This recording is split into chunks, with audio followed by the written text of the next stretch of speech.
My name is Brian McGurk and I'm a product manager with Corvil. I want to show you how Corvil's integrated view of network and application performance provides insight and troubleshooting for multi-tier applications. We're going to take a look at a recent example where the network team brought Corvil in to help manage delivery of an internally developed application. Running over HTTP, it provided the company's employees with browser access to the inventory management system. However, this critical service was having intermittent performance problems and the network team was coming under increasing pressure to find some answers. So we built a dashboard to show the application performance and to identify any problems. Since it's delivered over HTTP, the first priority was to get a look at the response times. In this graph here, we're picking up every request coming in from remote offices and over VPNs, timestamping it at the edge of the data center and then tracking the time taken for a response to come back. Immediately, this gives us a baseline of the application performance experienced by the users. Any performance issues will be reflected on this graph. Indeed, we can see that there are response times reaching up to 13 or 14 seconds. But we also see that the typical response times are much quicker, sub-second or better. That prompts two questions. Firstly, is there some pattern to the slow responses? Maybe specific types of requests are slow, and in that case, which ones? And secondly, where is the time being spent in providing those responses? In traversing the network infrastructure or in the server processing? To tackle the first question, we had to dig deeper into the HTTP payload. This graph is based purely on decoding the HTTP headers. But one of Corvil's strengths is the ability to customize decoding and provide deeper understanding of specific applications. Working with the application team, we developed a custom HTTP decoder that identified the individual request types. This allowed us to break apart this highly summarized graph into more detailed information.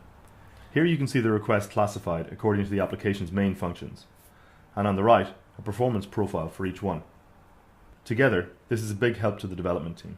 They can see exactly how the application is being used in its production setting and also which operations are taking the longest.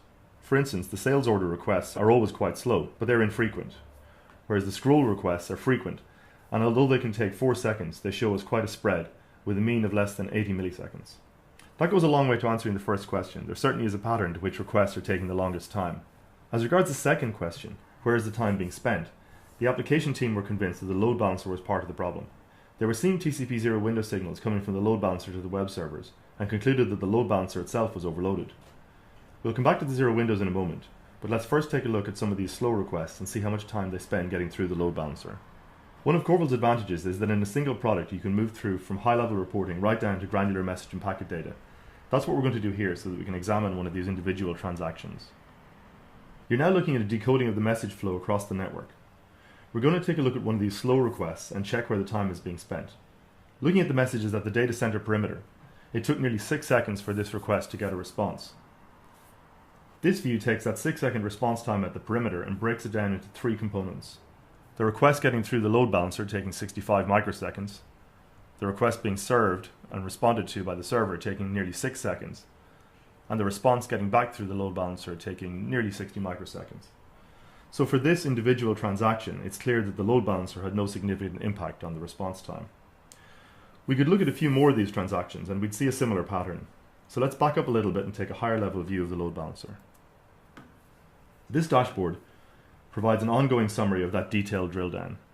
Here we can see those latency components again, but we're now aggregating the latency across the load balancer for every request in this graph and for every response here. As indicated by the example that we looked at, the load balancer latency is low. We see numbers of around 100 microseconds, and that's what we'd expect. There's a little variation, but it's clear that it's not having any significant impact on those slow response times. The great thing about this dashboard, though, is that any change in that behavior will be reflected here immediately. Returning to those TCP0 windows, and why the load balancer was suspected in the first place, we've included some interesting graphs here.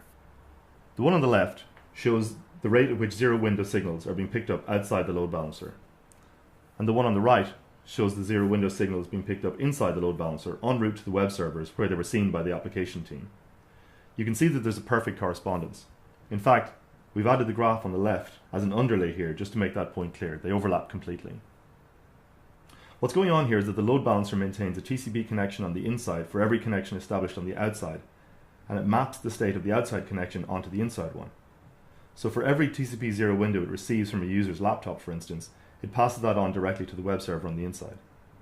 In fact, if you drill down here to inspect the packets, you would see a complete correspondence of the TCP headers inside and outside. The load balancer is not causing any issues here. The problem is that some of the users' laptops are underpowered, and that can force the application to slow down. Corvil's integrated network and application analytics helps to safeguard this critical application in multiple ways. For the application team, it provides new information about how users interact with the system, what sort of requests they run most commonly, and which requests are slow and need to be optimized. And for the network and operations teams, it provides real-time reporting on the performance of the network infrastructure and identifies the equipment that is actually causing the problems.